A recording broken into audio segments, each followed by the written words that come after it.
Hello दोस्तों, स्वागत है आपका रित्याज एम्पायर में। दोस्तों, हम लोग यूजीसी नेट जेआरएफ के प्रश्न पत्र 1 के topic wise previous year questions cover कर रहे थे। तो दोस्तों, हम लोग जितनी भी इसकी सिलेबस की 10 यूनिट्स हैं उनको आधे आधे करके 2 बुक्स में कवर कर रहे थे। पहली बुक है वॉल्यूम 1, जिसकी प्लेलिस्ट दोस्तों अलग बनी हुई है। अगर ये वीडियो आप लोग पहली बार देख रहे हैं तो आप लोग वॉल्यूम 1 की प्लेलिस्ट जाके चेक कर सकते हैं। और दोस्तों, ये अभी हम लोगों की दूसरी बुक चल रही है वॉल्यूम 2। तो दोस्तों, इसकी प्लेलिस्ट अलग बनी हुई है।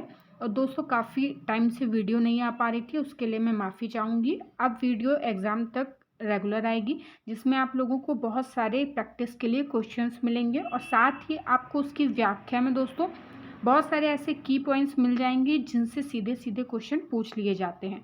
और दोस्तों, ये सारे क्वेश्चन कवर करने का एक सबसे बड़ा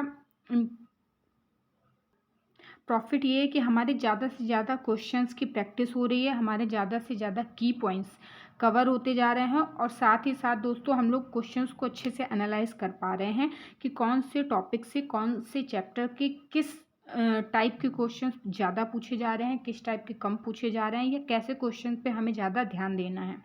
तो चलिए स्टार्ट कर लेते हैं आज की क्वेश्चंस। दोस्तों, क्वेश्चन कवर करने से पहले हम लोग थोड़ा सा विषय सूची देख लें, क्योंकि ये वीडियो कई दिनों बाद आ रही है। दोस्तों, हम लोगों का अभी ये जो वॉल्यूम 2 बुक है, इसका जो पहला टॉपिक है रिसर्च एप्टीट्यूड, यही चल रहा था। तो दोस्तों, इसी श्रृंखला को हम लोग आगे बढ़ाते हुए इसके ज़्यादा से ज़्यादा क्वेश्चन जल्दी से जल्दी कवर करने की कोशिश करेंगे। दोस्तों, इसके पिछले 240 क्वेश्चन हम लोग कवर कर चुके हैं पिछली वीडियोस में। तो आप लोग प्लेलिस्ट में जाके सारी वीडियोस को अच्छे से देख लें और उनके सारे क्वेश्चंस को अच्छे से रिवाइज कर लें। हमारा जो इस वीडियो का पहला क्वेश्चन है वो है निम्नलिखित में से सही विकल्प को चुनिए। तो दोस्तों, ए दिया गया है घटनोत्तर शोध, स्वतंत्र चरों पर प्रत्यक्ष नियंत्रण। प्रयोगात्मक शोध, स्वतंत्र चरों पर प्रत्यक्ष नियंत्रण नहीं। बी दिया गया है घटनोत्तर शोध, स्वतंत्र चरों पर प्रत्यक्ष नियंत्रण नहीं। प्रयोगात्मक शोध, स्वतंत्र चरों पर प्रत्यक्ष नियंत्रण। सी है घटनोत्तर एवं प्रयोगात्मक शोधों में स्वतंत्र चरों पर प्रत्यक्ष नियंत्रण। और डी है घटनोत्तर एवं प्रयोगात्मक शोधों में स्वतंत्र चरों पर प्रत्यक्ष नियंत्रण नहीं। तो इसका बी ऑप्शन सही हो जाएगा दोस्तों। घटनोत्तर शोध, स्वतंत्र चरों पर प्रत्यय नियंत्रण, प्रयोगात्मक शोध, स्वतंत्र चरों पर प्रत्यक्ष नियंत्रण। हमारा अगला क्वेश्चन है निम्नलिखित में से कौन सा कथन घटनोत्तर अनुसंधान अभिकल्प के संदर्भ में सही है। तो दोस्तों, इसका सही ऑप्शन बी हो जाएगा। यह अनुवर्ती परिणामों पर किसी स्वाभाविक प्रसंग के प्रभावों की पूर्व व्यापक जांच करता है। चलिए इसकी व्याख्या समझ लेते हैं। घटनोत्तर अनुसंधान अनुवर्ती परिणामों पर किसी स्वाभाविक प्रसंग के प्रभावों की पूर्व व्यापक जांच करता है। यह अनुसंधान किसी घटना के संदर्भ में आयोजित किया जाता है, अतः यह मूल रूप से घटना के स्वतंत्र चर से संबंधित है। हमारा अगला क्वेश्चन है विवरणात्मक। दोस्तों, ये हमारा अगला टॉपिक है। चलिए इसका पहला क्वेश्चन देख लेते हैं। निम्नलिखित मूल्यों को उनके विशिष्ट कार्यों के साथ सुमेलित करना है। तो दोस्तों, चलिए हम लोग सीधे इसकी व्याख्या में चलते हैं। तो दोस्तों, इसमें जो ए ऑप्शन दिया गया है त्याग, इसका सही हो जाएगा स्वार्थ की मंशा के बिना सहायता करना। बी है सत्यनिष्ठा, इसका हो जाएगा निर्दिष्ट समय में कार्य करना। सी है आत्मनियंत्रण, व्यक्ति के मस्तिष्क का कृत्य पर परिसीमित होना। और डी है परोपकारिता, प्रेम और अनुराग प्रदर्शित करना। हमारा अगला क्वेश्चन है एक अध्ययन तनावपूर्ण जीवन से दिल का दौरा पड़ता है तो किसमें श्रेणीबद्ध किया जा सकता है। तो दोस्तों, इसका बी ऑप्शन सही हो जाएगा व्याख्यात्मक शोध। चलिए इसकी व्याख्या समझ लेते हैं। एक अध्ययन तनावपूर्ण जीवन से दिल का दौरा पड़ता है को व्याख्यात्मक शोध की श्रेणी में श्रेणीबद्ध किया जा सकता है। व्याख्यात्मक शोध उन कारणों को स्थापित करने के लिए उन्मुख है जो किसी विशेष घटना की उत्पत्ति करते हैं। यह एक प्रकार का परिणामात्मक शोध है जिससे किसी घटना की क्यों और कब का पता चलता है। हमारा अगला क्वेश्चन है मौलिक अनुसंधान किसी योग्यता को दर्शाता है। तो इसका बी ऑप्शन सही हो जाएगा नए सिद्धांतों की स्थापना। दोस्तों, मौलिक अनुसंधान क्या है ये समझ लेते हैं। ऐसे अनुसंधान जिनके निष्कर्ष द्वारा किन्हीं विशेष वैज्ञानिक नियमों का प्रतिपादन हो इस वर्ग में आते हैं। मूलभूत अनुसंधान का मुख्य उद्देश्य नई प्ररचनाओं का निर्माण करना और मौलिक अनुसंधान में अनुसंधानकर्ता प्राकृतिक घटनाओं को अपने अध्ययन के निष्कर्षों से संबंधित करता है।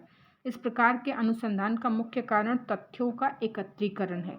अनुसंधानकर्ता इन तथ्यों को उपयोगिता आदि की दृष्टि से एकत्रित नहीं करता है, वह केवल इन तथ्यों को इसलिए एकत्रित करता है क्योंकि तथ्य एकत्रित करने योग्य हैं। मूलभूत अनुसंधान इस प्रकार हमारे ज्ञान में वृद्धि करता है।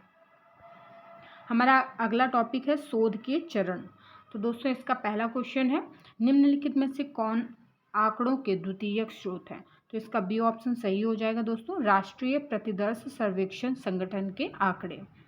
चलिए इसकी व्याख्या समझ लेते हैं। आंकड़ों के द्वितीयक स्रोत वह आंकड़े हैं जिसे प्राथमिक उपयोगकर्ता के अलावा किसी अन्य ने एकत्रित किया हो या अन्य स्रोतों से आसानी से उपलब्ध हो जाए। द्वितीयक आंकड़ों को जनगणना, सरकारी विभागों, संगणनात्मक रिकॉर्ड्स और आंकड़ों, किताबों, अखबारों आदि से प्राप्त किया जा सकता है। अतः राष्ट्रीय प्रतिदर्श सर्वेक्षण संगठन के आंकड़े दिए गए विकल्पों में से आंकड़ों का द्वितीयक स्रोत है। हमारा अगला क्वेश्चन है, निम्नलिखित में से कौन से एक शोधार्थी के लिए आंकड़े एकत्र करने वाले साधन के रूप में सहायक हैं? ए है गूगल फॉर्म, बी है सर्वे मंकी, सी है माइक्रोसॉफ्ट फॉर्म्स और डी है एनवीवो, ई है ब्लेंडर। तो दोस्तों इसका ए ऑप्शन सही हो जाएगा, केवल ए, बी और सी। चलिए इसकी व्याख्या देख लेते हैं। एक अनुसंधान दो स्रोतों, प्राथमिक स्रोत और द्वितीयक स्रोत द्वारा आंकड़ों का संग्रहण कर सकता है। दिए गए विकल्पों में से निम्नलिखित एक शोधार्थी के लिए आंकड़े एकत्र करने वाले साधन के रूप में सहायक हैं? गूगल फॉर्म, सर्वे मंकी और माइक्रोसॉफ्ट फॉर्म्स। अगला क्वेश्चन हमारा, डेविड नैचमियास द्वारा अभिज्ञात शोध प्रक्रिया के चरणों के सभी क्रम की पहचान करें। तो दोस्तों ए दिया गया है शोध अभिकल्प, बी है डाटा संग्रह, सी है परिकल्पना का निर्धारण, डी है डाटा विश्लेषण और सामान्यीकरण, ई है समस्या की पहचान। तो दोस्तों इसका सही ऑप्शन डी हो जाएगा, ई, सी, ए, बी, डी। डेविड नैचमियास द्वारा अभिज्ञात शोध प्रक्रिया के चरणों का सही क्रम है समस्या की पहचान, परिकल्पना का निर्धारण, शोध अभिकल्प, डाटा आंकड़ा संग्रहण, डाटा विश्लेषण और सामान्यीकरण। हमारा अगला क्वेश्चन है दोस्तों, संकेंद्रित समूह शोध में क्रमबद्ध चरण की श्रृंखला की पहचान करें। ए दिया गया है एक प्रतिदर्श चुनें, बी है संकेंद्रित समूह उपादान तैयार करें, सी है समस्या को परिभाषित करें, डी है आवश्यक समूह संख्या का निर्णय लें, ई अध्ययन प्रणाली तैयार करें। तो दोस्तों इसका बी ऑप्शन सही हो जाएगा, सी, ए, डी, ई, बी। तो दोस्तों इसकी व्याख्या समझ लेते हैं। संकेंद्रित समूह शोध में क्रमबद्ध चरण है।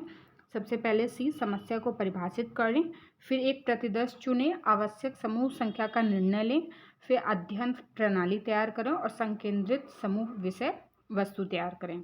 हमारा अगला क्वेश्चन है दोस्तों, सूची 1 को सूची 2 के साथ सुमेलित करना है। सूची 1 में शोध के चरण दिए गए हैं, सूची 2 में उसकी विशेषताएं हैं। तो दोस्तों सबसे पहले ए, शोध समस्या की परिभाषा। तो इसकी विशेषता है शोध प्रश्न के अकादमिक और सामाजिक मूल्यों को तोलना। और बी दिया गया है दोस्तों शोध प्राकल्पना का सूत्रीकरण। इसका सही हो जाएगा चरों को सुस्पष्ट शब्दावली में परिभाषित करना। सी है शोध का प्रारूप। तो इसका सही हो जाएगा एक अवधारणा ढांचे का विकास जो शोध के प्राकल्पना के अनुरूप है। डी है दत्त विश्लेषण, तकनीकों की उपयुक्तता और उनके अनुप्रयोग। हमारा अगला क्वेश्चन है, यदि बहुत छोटे बच्चों अथवा असंगठित व्यक्तियों के विषय में शोध करना हो तो ऐसी स्थिति में निम्नलिखित में से कौन सी प्रणाली उपयुक्त होगी? तो दोस्तों इसका सी ऑप्शन सही हो जाएगा, प्रेक्षण। प्रेक्षण शोध एक गुणात्मक शोध पद्धति है जहां लक्ष्य प्रतिवादी विषय को उनके प्राकृतिक वास्तविक दुनिया की सेटिंग में देखा एवं विश्लेषण किया जाता है। अवलोकन संबंधी अनुसंधान का उपयोग तब किया जाता है जब अन्य डाटा संग्रह प्रक्रियाएं जैसे सर्वेक्षण, प्रश्नावली आदि प्रभावी या पर्याय नहीं होती हैं। उदाहरण के लिए छोटे बच्चे या विशेष आवश्यकता वाले बच्चों पर अध्ययन करना। हमारा अगला क्वेश्चन है दोस्तों, विद्यमान साहित्य का पता लगाने का उद्देश्य निम्नलिखित में से किन विषयों की पहचान करना होता है? तो दोस्तों ए दिया गया है। इस क्षेत्र के बारे में पूर्व ज्ञात क्या है? बी है दोस्तों, इस क्षेत्र में कौन सी संकल्पना तथा सिद्धांत प्रासंगिक हैं? सी है दोस्तों, शोध के लिए वित्त पोषण किस प्रकार किया जाए? डी है, इस क्षेत्र में महत्वपूर्ण विवाद क्या है? ई है, क्या इस क्षेत्र के निष्कर्षों में क्या कोई असंगति है? तो इसका सही ऑप्शन दोस्तों सी हो जाएगा। केवल ए, बी, डी और ई। विद्यमान साहित्य का पता लगाने का उद्देश्य निम्न विषयों की पहचान करना होता है। ए है, इस क्षेत्र के बारे में पूर्व ज्ञात क्या है? और बी है, इस क्षेत्र में कौन सी संकल्पना तथा सिद्धांत प्रासंगिक है? अगला है, इस क्षेत्र में महत्वपूर्ण विवाद क्या होता है? और क्या इस क्षेत्र के निष्कर्षों में कोई असंगतियां हैं? हमारा अगला क्वेश्चन है, नीचे दो कथन दिए गए हैं दोस्तों। पहला कथन है, प्रश्नावलियां सहभागियों द्वारा स्वयं भरी जाती हैं। कथन दूसरा है, साक्षात्कार अनुसूची साक्षात्कारकर्ता शोधकर्ता द्वारा भरी जाती हैं। तो दोस्तों इसका सही ऑप्शन ए हो जाएगा, यानी कि पहला कथन और दूसरा कथन दोनों ही सही हैं। चलिए इसकी व्याख्या समझ लेते हैं दोस्तों। व्याख्या में भी वही दिया गया है। हमारा अगला क्वेश्चन है, डीब्रीफिंग में आंकड़ों के संग्रहण के बाद कई क्रियाकलाप शामिल हैं। ए है, किसी विवरण की व्याख्या। बी, वर्तमान शोध की श्रेष्ठता की व्याख्या करना। सी है, अध्ययन के प्रयोजन का वर्णन। डी है, अध्ययन के उपरांत अनुवर्ती चिकित्सकीय या मनोवैज्ञानिक ध्यान। और ई है, शोध के निष्कर्ष का जर्नल में प्रकाशन। तो दोस्तों इसका सही ऑप्शन बी हो जाएगा, केवल ए, सी, डी।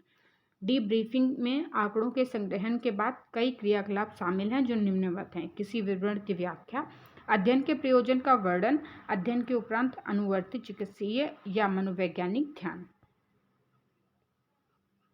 हमारा अगला क्वेश्चन दोस्तों, शोध प्रक्रिया के रैखिक प्रतिमान में अनुभाविक चरणों के सही अनुक्रम की पहचान कीजिए। तो दोस्तों इसका सही ऑप्शन बी हो जाएगा, यानी कि सिद्धांत, फिर प्राकल्पना, प्रतिचयन, संग्रहण, निर्वचन और प्रमाणीकरण।